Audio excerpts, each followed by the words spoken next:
Welcome to the Deep Dive.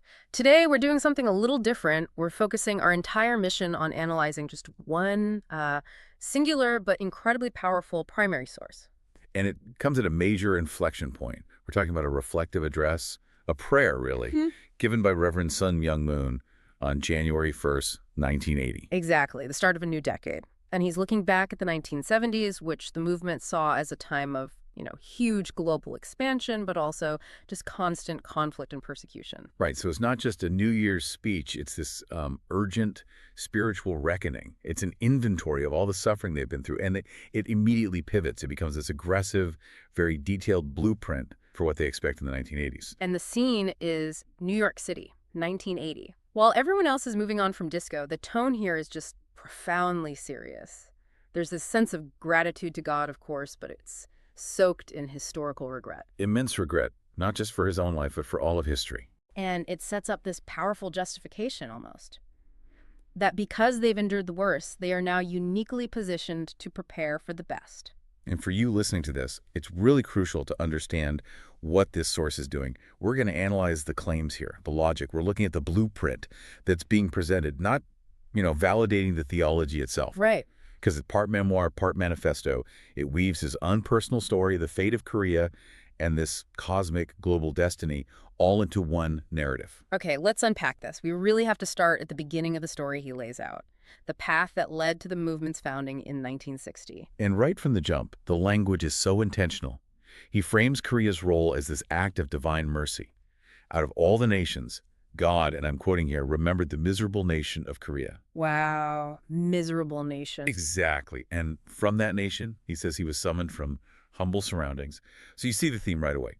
Election is tied to suffering, to being lowly. And then he gets personal. He talks about his early life, his childhood, his 20s, and describes himself as spiritually immature. But even then, he says, God was constantly there, hoping and caring.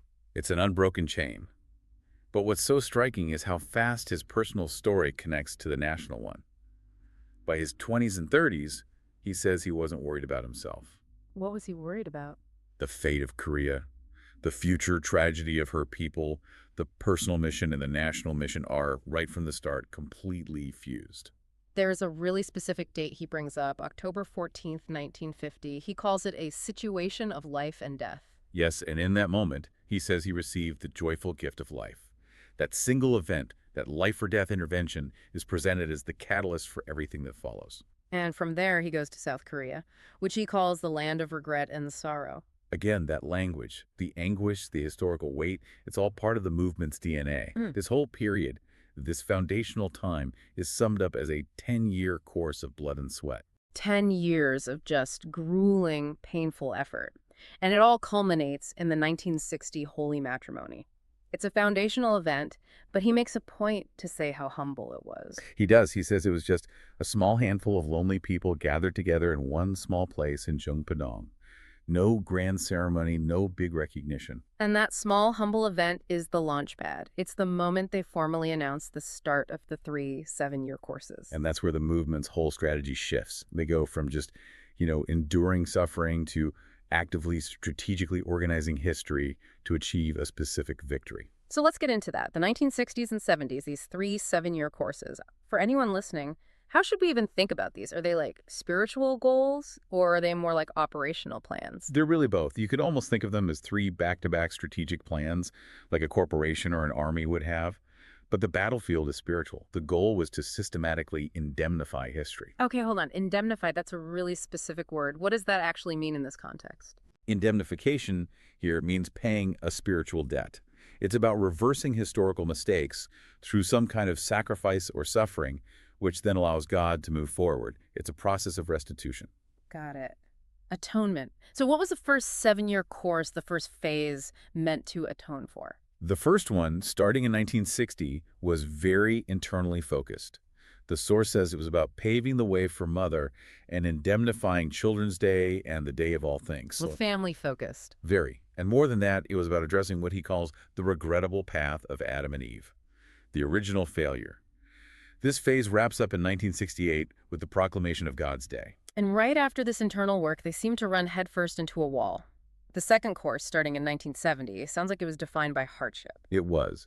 The source describes the start of that second course with a heartbreaking, painful memory, Which was? having to drive all the blessed couples out to consecrate a family offering. This meant physically separating families for the mission. Why? Why was that necessary? Well, this is the crucial part. He states very clearly that it wasn't his idea. It was necessary because the church and nation did not fulfill their responsibilities. Ah, so it's an external failure. It's the core argument. The failure of the established world forces a greater sacrifice from the new movement. The burden falls squarely on them. That's a huge claim. The prayer even looks back at all of Christianity, saying God had prepared it for 6,000 years to raise the flag of victory.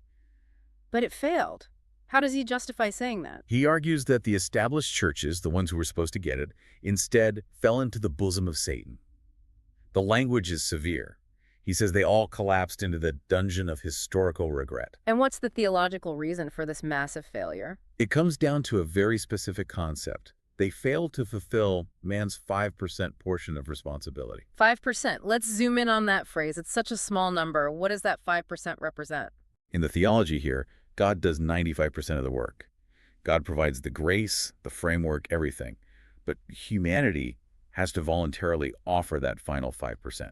It's the free will part. And if they don't? The whole thing fails. The source is arguing that for 6,000 years, every single prepared group failed to offer that tiny final piece. And that's what forced the Unification Church onto this lonely path of suffering. So if I'm understanding this right, his own personal persecution almost doesn't matter to him because he sees it as nothing compared to God's 6,000 years of suffering from humanity's constant failure. That is precisely the rhetorical move. His struggle is always framed as cosmic.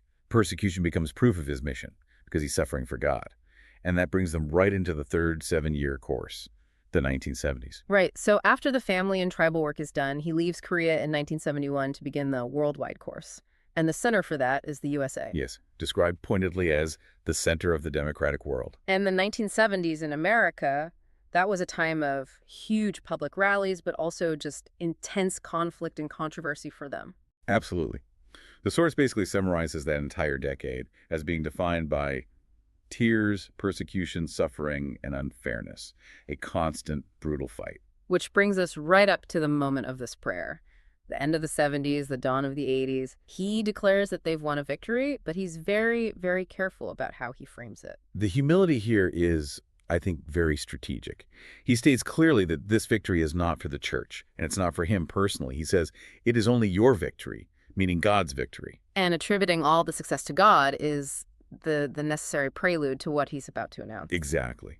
Because what he announces next is this massive, aggressive global mandate for the new decade. Right. The whole tone just flips on a dime. After all the talk of struggling and lamenting, the 1980s are going to be filled with hope and glory. The movement will finally lift its face. It's a total shift. They're moving from a group defined by persecution to a group defined by a mandate for dominion. And the scope of that mission for the 80s is just, it's breathtaking. He prays that God will govern this country and the free world. I mean, that's not just a call for spiritual revival.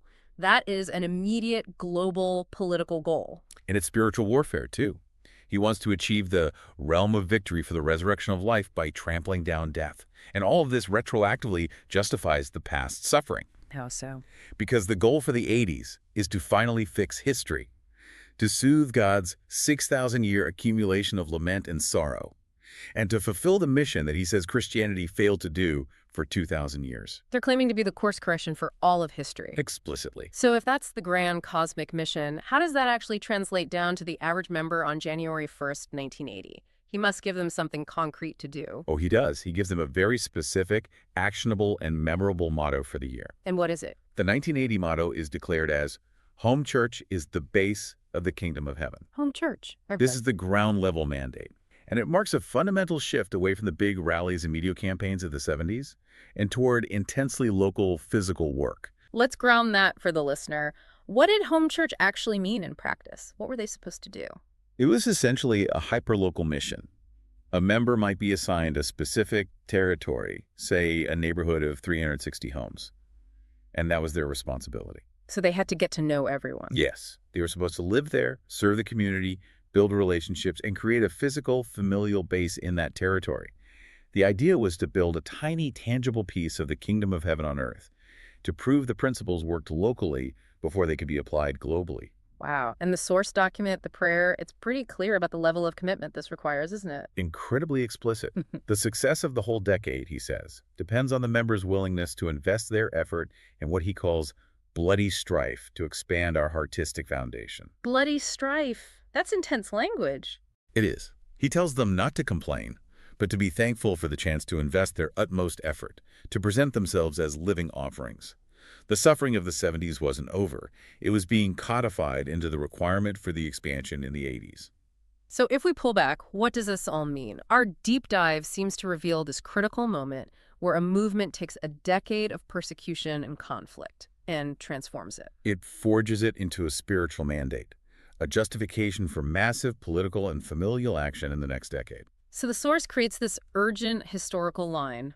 We were chosen, we were persecuted, and therefore we are now justified in this new, aggressive, expansionary goal. Exactly. It's a powerful internal story that connects one person's suffering directly to a cosmic destiny. And it channels all that energy into this very practical, local concept of home church. And for you, listening, this is such a powerful case study. It shows how historical hardship can be reframed. It's not just about survival, it becomes the essential spiritual fuel for the next, even more ambitious phase of a mission. They take the biggest failure you can imagine, 6,000 years of failure, and they use that as the ultimate proof that their time and their sacrifice is now uniquely required. Which leads us to a final provocative thought for you to consider. The whole narrative we've discussed is built on suffering. From that life-or-death moment in 1950 to separating families in 1970, it's all cited as proof of their divine burden. Right. So given all of that, what's the ultimate significance when a leader declares that the glorious victory isn't his, that it belongs only to God? Right before he announces a global expansion that requires bloody strife and total self-investment from his followers. How does that act of rejecting personal glory become the most powerful tool possible to legitimize and demand that kind of total sacrificial commitment? Think about that mechanism.